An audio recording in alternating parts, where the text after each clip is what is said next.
Petrol जे वधंदड़ अघनि ऐं महांगाई ख़िलाफ़ सिविल सोसाइटी पारां एहतजाज रैली कढी वई आहे। अचो त एहतजाज कंदड़नि खां पुछूं त उन्हनि जो छा चवणु आहे। 55 रुपया लीटर पहिरें धक में हिन गवर्नमेंट पूरी दुनिया में 142 मुल्कनि 142 मुल्कनि मां जेका पाकिस्तान वाहिद मुल्क हो जे पहिरें धक में 55 रुपया लीटर वधाए छॾियो। माना ताजुब जहिड़ी ॻाल्हि आहे त दुनिया में अञा फी बैरल जेको पेट्रोल जो अघु आहे उहो उन ई जाइ ते बीठो आहे। हिननि 55 रुपया वधाए छॾियो।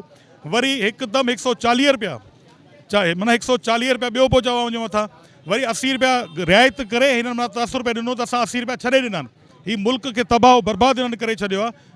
आवाम खे हिननि माना हिकिड़ी सम्झो त मश्करी करे छॾियो आहे। हुनजे कंहिं बि दुख दर्द जो को दामान करण लाइ तयार ई कोन्हनि। हीउ एहतजाज आहे अॼु, सुभाणे मज़ामत थींदी, विढ़ण लाइ पाणे माण्हू तयारु थींदा। बुख बदहाली जे रूप में हाणे अचे पई साम्हूं जेको नज़र अचे पियो, अलाह न करे हिते खाना जगी न किथे लगी वञे। पेट्रोलियम, डीज़ल और दीगर मसनूआत में कीमतों में इज़ाफ़े के खिलाफ रखा है। हम ये बात समझते हैं कि पाकिस्तान में मुसलसल आवाम के ऊपर जुल्म के पहाड़ तोड़े जा रहे हैं, महंगाई के पहाड़ तोड़े जा रहे हैं। आम आदमी का जीना महाल हो गया है। अशिया ज़रूरत की चीज़ें उसकी पहुँच से दूर हो चुकी हैं।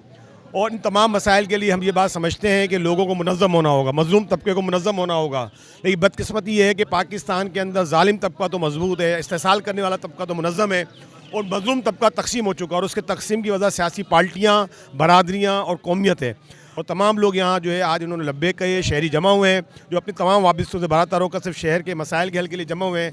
इंशाअल्लाह आने वाले वक्तों में शहर शहदादपुर के मसाइल के हल के लिए भी हम एक गैर सियासी जद्दोजहद का आगाज़ करेंगे, जिसमें लोगों की वाबस्तगी सियासी जमातों से बरातर होकर होगी, बरादरियों को कौमियत से बरातर होकर होगी और सिर्फ शहर के मसाइल के हल के लिए होगी। सो तव्हां जस्ट ॾियां थो शहदादपुर जी साफ़ी बिरादरी खे जंहिं सभिनी गॾु कयो, सियासी समाजी अॻवान सभिनी गॾु कयो अथसि त सलाम भई हीअं थियण ई खपे हा। जेको अॼु दुकानूं खुलियूं पियूं आहिनि, ताजिर बिरादरी सां गॾु एहतजाज में थियणु खपे हा।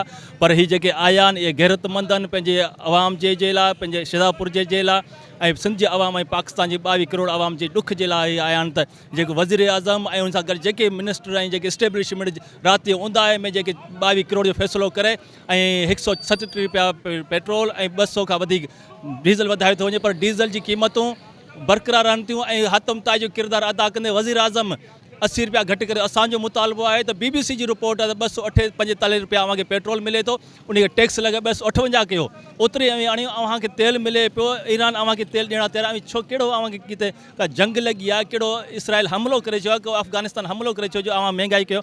असां सभिनि जो मुतालबो आहे त हिनखे वापसि वठि था वञनि, न त पाकिस्तान जी आवाम, सिंध जी आवाम, शहदादपुर जी हाणे मज़म्मत न मज़ामत कंदी। और डीज़ल जो महंगा हुआ है इसके लिए देखें सारी कौम वैसे तो सरापा एहतजाज है, लेकिन मुझे आज एक चीज़ को देख के बड़ी मायूसी हुई कि हम भी इस महंगाई जैसे जैसे इम्पोज होती जा रही है उस भेड़चाल का शिकार होते जा रहे हैं और उसको एक्सेप्ट करते जा रहे हैं। देखिए आप यहाँ पे आज पूरे शहर को कॉल थी, सुबह सुबह उठ के हम फेसबुक के ऊपर गालियाँ हुकूमत को और फलाना तो बहुत देते हैं, लेकिन आज यहाँ कितने लोग खड़े हैं, ना कोई दुकानदार है, ना ताजिर है, ना कोई मजदूर है, ना कोई जो है वो चिंची वाला है जो सबसे ज़्यादा इफेक्ट हुए हैं। तो हम भी मेरा ख्याल है ये 2-3 दिन का शोर होगा, उसके बाद हम आदत हो जाएगी और बस काम ख़त्म। तो ये हुकूमत जो है इनको यही काम चाहिए जो हमें उन्होंने पता नहीं किस काम पे लगाया हुआ है, कौन सा सत्तू पिलाए हुए हैं, वो कौम जो है वो बैठ जाती है। अब हमारे शहर में एहतजाज था आज, उसके लिए हमें बड़ी मायूसी हुई है कि यहाँ मैं एक्सपेक्ट कर रहा था कि कम से कम 2-4-500 बंदा तो होगा, लेकिन वही बात है कि अब हम इसको कबूल करते जा रहे हैं। बहरहाल ये महंगाई वापस होनी चाहिए।